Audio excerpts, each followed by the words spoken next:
সৈয়দনা মৌলাই কায়নাত মৌলা আলী মুশকিল কুশা হায়দার কাররার রাদিয়াল্লাহু তাআলা নবী উনার কোলে আরাম করতেছেন। উনি কিন্তু আসরের নামাজ পড়ার সুযোগ হয় নাই ওনার।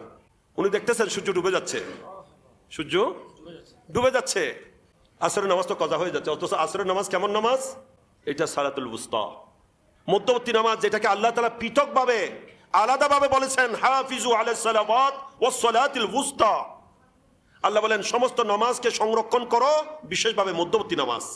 সবচেয়ে ডেঞ্জারাস খতরার নামাজ হচ্ছে আসরের নামাজ, যেটাকে আল্লাহ তাআলা বিশেষভাবে সতর্ক করেছেন। সে আসরের নামাজ কাজা হয়ে যাচ্ছে। এই ওয়াবি তবলিগি বাতিল ফন্তি হইলে কি হইতু?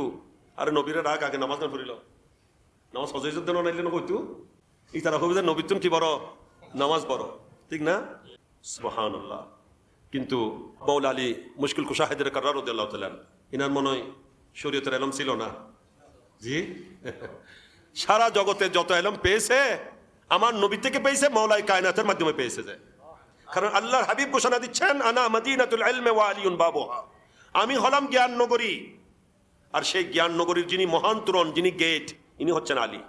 বরকুন সুবহানাল্লাহ, যার ইলমের কোনো শেষ। যিনি বলতেছেন আমি যদি সূরা ফাতিহারও তাফসীর করি তো 70 উটের বোঝায় হবে। সূরা ফাতিহাতে আয়াত হবো মাত্র কয়টা? 7টা। বলে যে 7টা আয়াতেরও যদি তাফসীর করি 70 উটের বোঝায় হবে। কেমন ইলম! শরীয়ত বলেন, তরিকত বলেন, হাকিকত বলেন, মারফত বলেন, সমস্ত ইলম যার সিনায় বসিনা হয়ে, যার সিনার মাধ্যমে জগৎ পেয়েছে, ইনি মৌলাই কায়নাত। এই জন্য ইনি জানেন নামাজ কজা হতে পারে, নবীর আরামে বেগাত আসতে পারে না। নামাজ কজা হয়ে যাচ্ছে, সূর্য ডুবে গেছে, উনি দেখতেছেন। ওনার একখানে আরেকটা বিষয় বলছি, একটু খেয়াল করুন।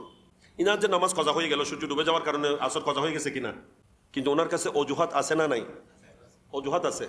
কারণ দর্শানো নোটিশ হলে, সুকোজ করা হলে উনি কারণ দর্শাতে পারবেন, এরকম যোগ্য কারণ আছে ওখানে, অজুহাত বরাবর আছে যে আল্লাহ তোমার হাবিব আমার কোলে, আমি কিভাবে নামাজ পড়বো, এই জন্য কজা হয়ে গেছে, এটা বলতেন।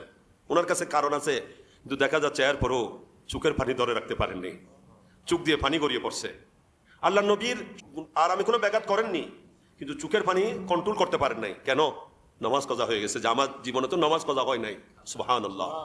যার ব্যাপারে আল্লাহ বলছেন তারাহুম রুকআন সুজ্জাদা, বেশি বেশি রুকুকারী, বেশি বেশি সিজদাকারী মৌলা আলী। কারণ থাকা সত্ত্বেও আমাদের তো সামান্য একটু সমস্যা হলে, একখানা জ্বর হইলে, একখানা মাথা ব্যথা হইলে, হাজর একখানা সাপ্তাইলে নামাজ হজ হয়ে যাওয়ার কিন্তু খবর আছে না?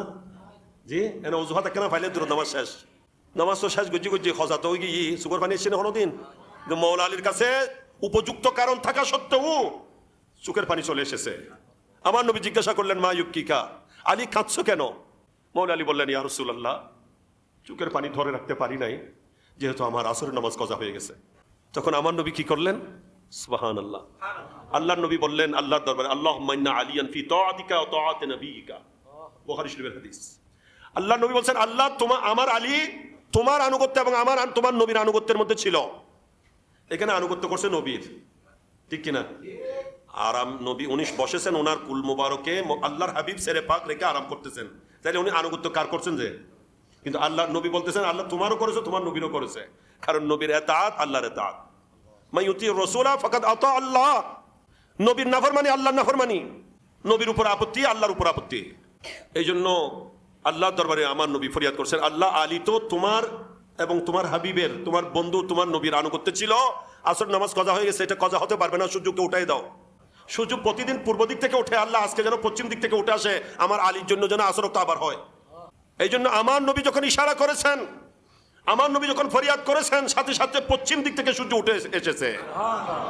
এটাকে আমার আলা হযরত বলছেন सूरज उल्टे पांव पलटे, सूरज उल्टे पांव पलटे, चांद इशारे से हो छाक, अंधे नजदी देख ले कुदरत रसूलुल्लाह की।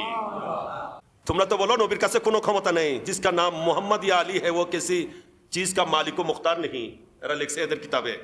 আলা হযরত সেজন্য বলছেন হে আন্ধে নজদি, অন্ধ, চোখ থাকিতে অন্ধ নজদি ওয়াহাবি দেওবন্দিরা, আমার নবীর কুদরত, আমার নবীর শক্তি, পাওয়ার দেখো। আমার নবীর ইশারা হলে সূর্য পশ্চিম দিক থেকে উল্টা পা ফিরে আসে।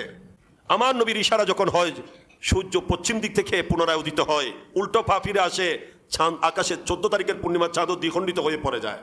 सूरज उल्टे पांव पलटे, चांद इशारे से हो छाक, अंधे नजदी देख ले कुदरत रसूलुल्लाह की। এনারা জগৎকে শিক্ষা দিলেন যে নবীর সম্মান, নবীর তাজিম, নবীর খেদমত, এটা সবকিছুর ঊর্ধ্বে।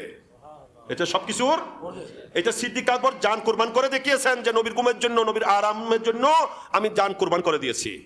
এটাকে মৌলা আলী জগৎকে দেখাইলেন যে আমি নবীর আরামের জন্য নামাজ মানে সবচেয়ে বড় গুরুত্বপূর্ণ নামাজ, যেটা আসরের নামাজ কজা করে দিয়েছি।